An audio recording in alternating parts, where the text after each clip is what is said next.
Hello बच्चों, welcome to physics वाला। तो क्वेश्चन में क्या पूछा हुआ है? In the figure M A is equal to M B is equal to M C. तीन मास, तीनों का मास दे रखा है 60 kg. The coefficient of friction between C and ground is 0.5, B and ground is 0.3, A and B is 0.4।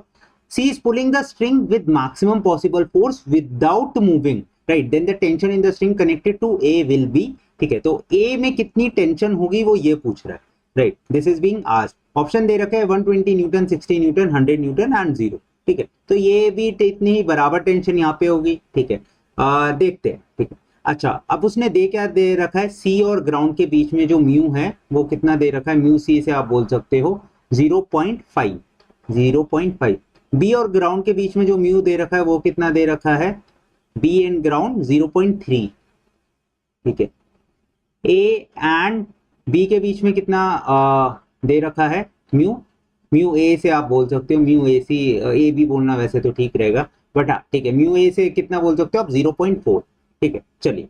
अच्छा, तीनों का मास हमें दे रखा है 60 केजी। तीनों का मासेज जो है 60 केजी है। ठीक है, ऑल मासेज आर 60 केजी।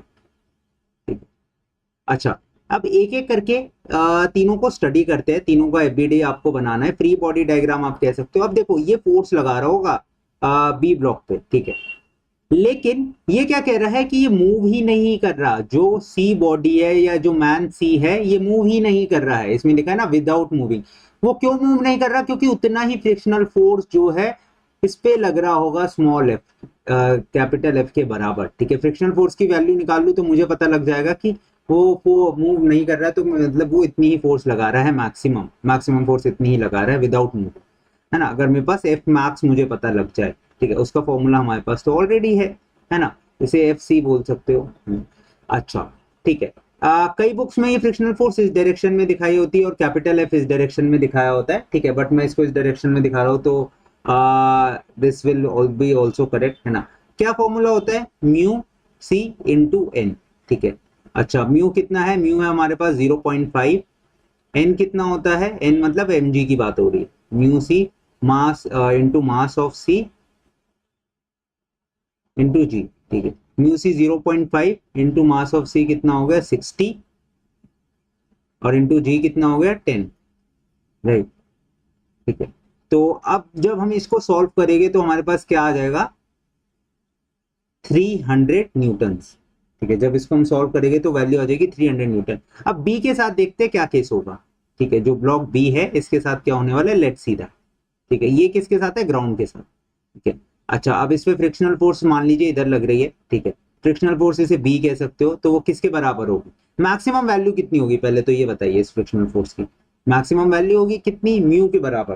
ठीक है, स्टैटिक फ्रिक्शन म्यू एन के बराबर। ठीक है, एन, इसे 1 बोलो, इसे बोल लो आप N2 बोल सकते हो आप। ठीक है, बी, म्यू बी इसको बोलो। ठीक है, ये किसके बराबर होगा? Mu of B into mass of A plus mass of B. दोनों के मासेज लेने हैं, ये ध्यान देना। ठीक है, दोनों के मासेज आपको लेने हैं, तभी करेक्ट होगा। खाली बी का मत लेना, क्योंकि नॉर्मल लग रहा है ना। ठीक है, तो देखना नॉर्मल कितने मास, टोटल कितने मास पे एक्ट कर रहा है वन सिस्टम मान के, है ना? तो म्यू बी कितना है? 0.3, right? M A plus N B, दोनों मासेस का सम करेंगे कितना आएगा? 120 केजी। 60 केजी के दोनों है ना, इंटू 10 करेंगे हम यहाँ से। अब इसको जब मल्टीप्लाई करेंगे तो आंसर आएगा 360 न्यूटन। ठीक है, 360 न्यूटन। ठीक है, अब चाहो तो आगे सॉल्व कर सकते हो, बट आगे सॉल्व करने की भी जरूरत नहीं है। क्यों जरूरत नहीं है? क्योंकि अब आपको एक चीज ध्यान से अगर आप ऑब्जर्व करो इसमें, ठीक है, वो क्या है कि अब बी पे देखो फोर्स कितनी लग सकती है? Maximum 300 Newton. देखो, ये तो वो फोर्स है ना, मैं एक लेफ्ट साइड में आपको बना के दिखाता हूँ। ठीक है, अब बी पे जो फोर्स लग सकती है मैक्सिमम, वो कितनी लग सकती है? 300 न्यूटन।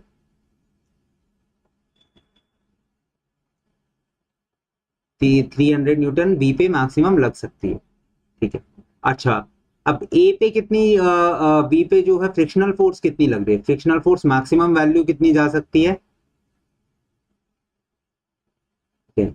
मैक्सिमम वैल्यू कितनी जा सकती है? इसकी जा सकती है 360 न्यूटन तक। ठीक है, अगर उधर से 300 लग रहा है तो ये भी 300 ही लगाएगा। ठीक है, frictional is an adjusting force. ठीक है, बट वो 360 तक मैक्सिमम वैल्यू जा सकता है।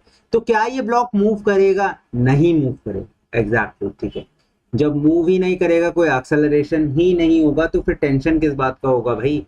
तो टेंशन भी जो स्ट्रिंग में होगा दैट विल बी, इस पॉइंट पे अगर आप देखोगे टेंशन विल बी जीरो, यानी इधर भी जो टेंशन आएगा वो आएगा जीरो, क्योंकि ब्लॉक तो मूव ही नहीं कर रहा ना, ब्लॉक तो मूव ही नहीं कर रहा।